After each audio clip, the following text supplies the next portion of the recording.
There was an 11-year-old girl named Melanie who lived with her parents in a remote country area.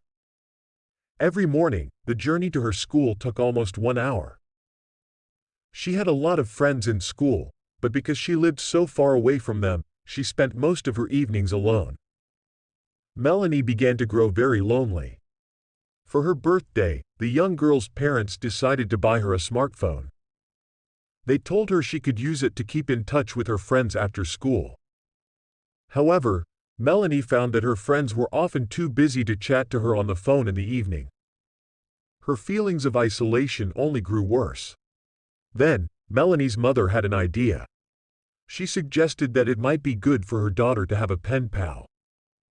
Melanie searched the internet and found a website where people could advertise for pen pals. She left a message, asking if anyone would be interested in chatting with her.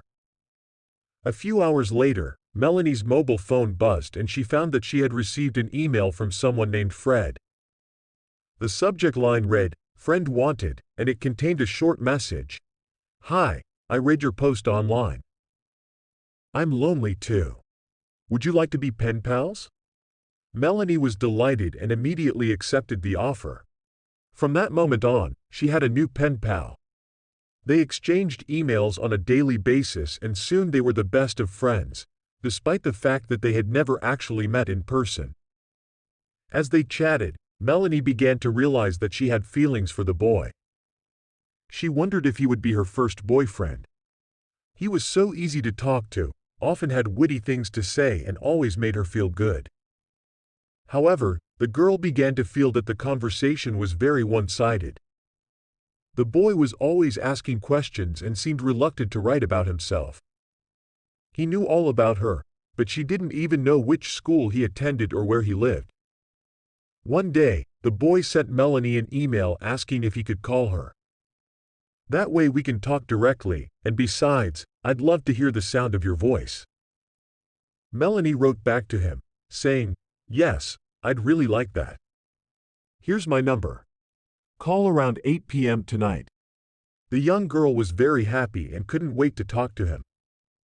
Melanie had a recording feature on her phone, so she decided that when he called, she would record their conversation. She wanted to be able to listen to the sound of his voice whenever she felt lonely. A little after 8 p.m., her phone rang and her heart began racing as she picked up. They spoke for hours and it was almost 11 p.m. by the time they said goodnight to each other. When she hung up, Melanie lay back on her bed and tried to imagine what the boy looked like. He sounded like he was very handsome. She tried to remember what they had talked about, but it was all a blur. For some reason, she couldn't recall anything about the conversation. The only thing she could remember was that it had been a lot of fun. After a while, she began feeling very sleepy and decided to go to bed. Suddenly, she heard a voice screaming, "Melanie! What are you doing?" Melanie woke from a deep sleep and looked around groggily. The hands of the clock were pointing to 2 a.m. She saw her mother standing at her bedroom door. There was a look of horror and astonishment on her mother's face. The girl looked around and realized that she was halfway out her bedroom window and on the verge of falling out. Her mother rushed over, grabbed her by the arm and dragged her forcefully back into the bedroom. "What were you thinking?" she cried, tears forming in her eyes. "You could have been killed." She couldn't explain what she had been doing and it took her a while to come to her senses. Gradually, she realized that if her mother had not heard strange noises and come into her bedroom, she would have jumped out the window while sleepwalking. Melanie's mother kept asking her, over and over, what she had been doing, but the young girl had no idea. Then, her mother grabbed her phone and saw that there was a recording on it. She pressed the play button.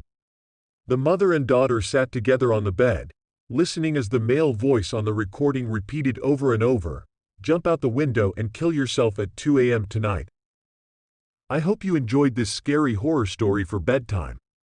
If you enjoyed it and want to hear more, please subscribe to my channel for new scary stories every day. I also appreciate it if you could leave a like and comment below.